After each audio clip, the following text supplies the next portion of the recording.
So once you get onto the Talking Points app, you can go up to add class and you will type in the class that you want to add. I'm going to say 7th period science, grade level of 6, create. And I'm going to refresh my screen. When I go down to active classes, I'll find that my 7th period class has 0 students, so I'm going to click there. And once you get here, there are several ways that you can add students. So the first one, if you click add or import new students and contacts, this is the way I prefer to do it. I go to Infinite Campus, I'll pull up my roster, and then I'll also pull up the tab where you can search a student one by one. And if you actually scroll down, you'll be able to see their CCS home language. And so I use that to make sure that I am selecting the correct language for each student's family to make sure that I'm able to communicate with them. And typically to start off, I will use the first contact that is listed in Infinite Campus. And then once I get to know families, I will also add other people if I need to. Another really nice thing that you can do is after adding them one by one, if you decide to go that route and you add students, you can go down to this bottom part where it says download translated invitations for families, and this will create a personal invitation for each of your classes. So if I teach 4 different classes, I would need to create 4 different letters to send home because each class will have a different class code. And the invitations are available in every language that is supported by Talking Points. So say, for example, I want to send a letter home to a student whose family speaks Nepali at home.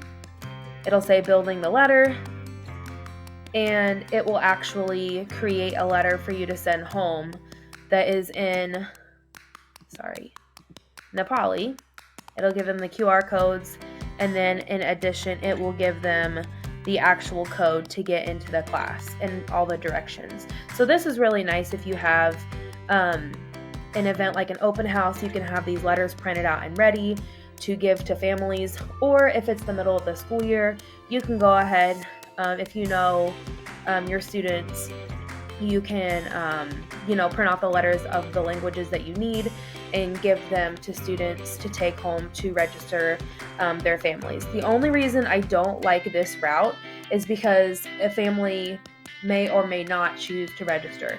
If you go through the Talking Points app and you actually load it like I did here, you can force people to sign up for the messages, and they can opt out later on, but I just love to do it because before school even starts on day 1, I can introduce myself and help them to feel more welcome and that we can get a connection started right away. So I personally really encourage my teammates and any teacher I know who uses the app to go ahead and just load people in. And then later on, if families have other people that want to sign up for the app, you can send a letter home or you can email the code. But signing up parents manually is my preferred method. It takes about 20 minutes per class, and then I can unlimitedly message them announcements or personal messages to each family.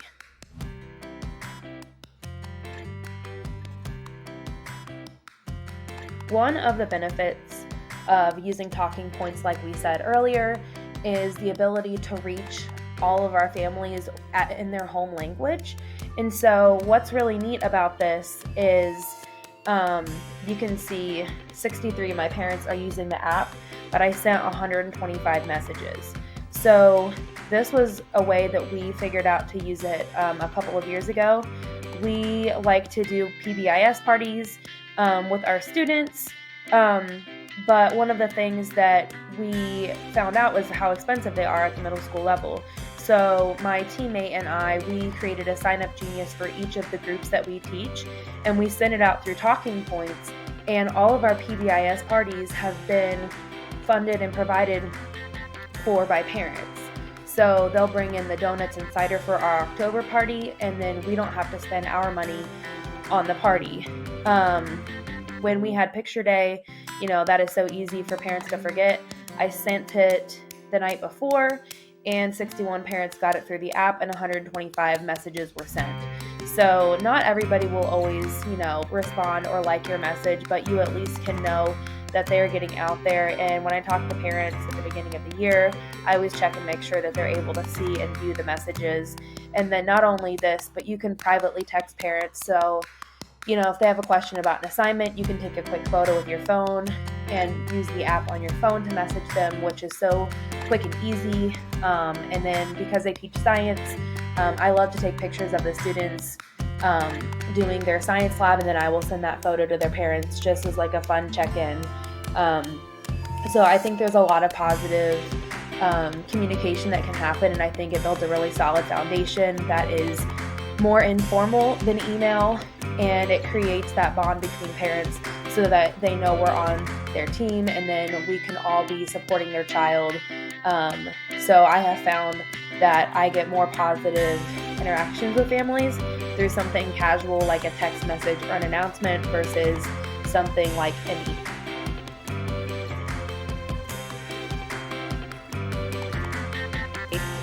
When you actually go to create a class announcement, so you can pick which classes receive the announcement, and then what's really nice is that you can either attach a document that you have. So if you have a flyer for something, you can attach it. You can attach a photo or an image. You can attach something from Google Drive. Or what's really nice is you can add a poll, and the poll will be in whatever language that you've selected for the family. They will receive the poll in that language. So say, for example, you want to say, okay, how many of your students are bringing a planner home every night? You can send that poll. They'll receive it in their language, and you'll be able to get information back from those families. When you go to your analytics page over here, you can actually see like how many messages you sent on a particular day. So October 14th, I sent 24 messages and one announcement. I believe that was probably parent-teacher conference send out information, so that's why there were so many messages that day. I have 128 students. I have 130 contacts. English, Spanish, Somali are the languages I have. Valid phone numbers, I have 100% valid phone numbers. One person opted out, and who it ended up, their student is not in my class anymore. And then I'm able to text all of my family. So you can kind of see throughout the year your data range.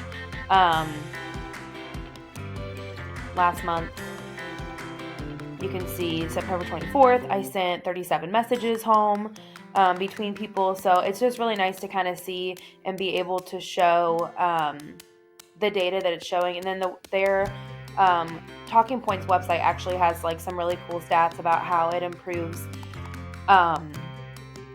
attendance for students, especially our students who are marginalized. When we're able to communicate on a regular basis with those families through something casual like a text message, it is more likely to increase their attendance because they are more in the loop with what is happening in our schools. So it is such a positive app. I get a lot of joy from using it because I know that I'm able to form positive relationships with families, which some teachers really can get overwhelmed and struggle with. But when we have an app where we're able to send a quick positive note home, it makes all the difference for our student